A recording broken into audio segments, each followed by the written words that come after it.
కూతురి కోరిక తీర్చడం కూడా ఒక ఇదే కదా అన్నయ్య, ఒప్పుకో అని చెప్పేసి అయితే కమల్ అంటూ ఉంటాడు. ఇక అవనిని అయితే ఇంటికి తీసుకెళ్ళడానికి ఒప్పుకుంటూ ఉంటాడు అక్షయ్.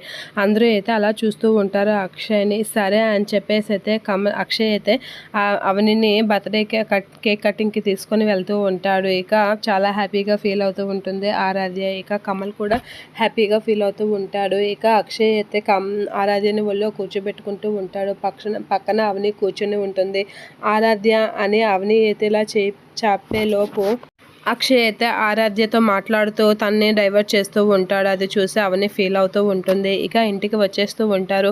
రండి అన్నయ్య అని చెప్పేసి కమల్ అయితే చాలా ఎగ్జైట్గా లోపలికి వెళ్తూ ఉంటాడు. ఇంట్లోపలికి వెళ్ళి రండి మీరు అని చెప్పేసి లోపలికి వెళ్ళేసరికి కమల్ ఏడ్రా అక్షయ్ ఏడి, ఆరాధ్య అక్కడే ఉందా అని అంటే అక్కడే కాదు ఇక్కడికి కూడా వస్తుంది అని చెప్పేసి అన్నయ్య కూడా వస్తున్నాడు అని చెప్పేసి అయితే అంటూ ఉంటాడు.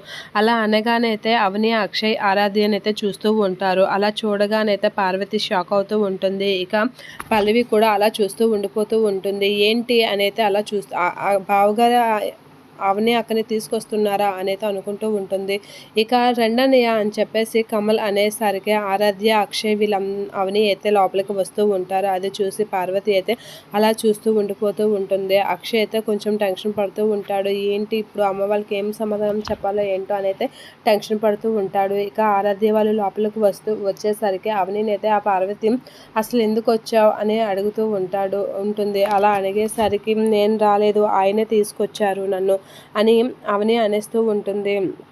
అక్షయ్ ఎందుకు తీసుకొచ్చావు అవనిని అనేది అంటూ ఉంటుంది పార్వతి. అలా అనేసరికి చెప్పు నాన్న అమ్మని ఎందుకు తీసుకొచ్చావో, అమ్మని నాన్నే సొంతంగా ఇంటికెళ్ళి తీసుకొని వచ్చాడు, అందుకే వచ్చింది అమ్మ, లేదంటే అమ్మ రాదు అని చెప్పేసి ఆరాధ్య అంటూ ఉంటుంది. ఆ మాటలకి షాక్ అవుతూ ఉంటుంది పార్వతి. చెప్పిన నాన్నమ్మకి అని చెప్పేసి అయితే ఆరాధ్య అంటూ ఉంటుంది. అలా నువ్వే కదా అమ్మని తీసుకొచ్చావు బర్త్డేకి కేక్ కటింగ్కి, అలా అయితేనే కదా నేను కేక్ కట్ చేస్తానని చెప్పాననే కదా నువ్వు తీసుకొచ్చావు అని చెప్పేసి అయితే ఆరాధ్య అంటూ ఉంటుంది. ఆ మాటలకి అక్షయ్ అయితే ఆరాధ్య కాసి అలా చూస్తూ ఉండిపోతూ ఉంటాడు. అవునమ్మా ఆరాధ్య అలా అన్నది కాబట్టే అలా చేశాను, లేదంటే తీసుకొచ్చేవాడినే కాదు, ఆరాధ్య కోసమనే తీసుకొచ్చాను.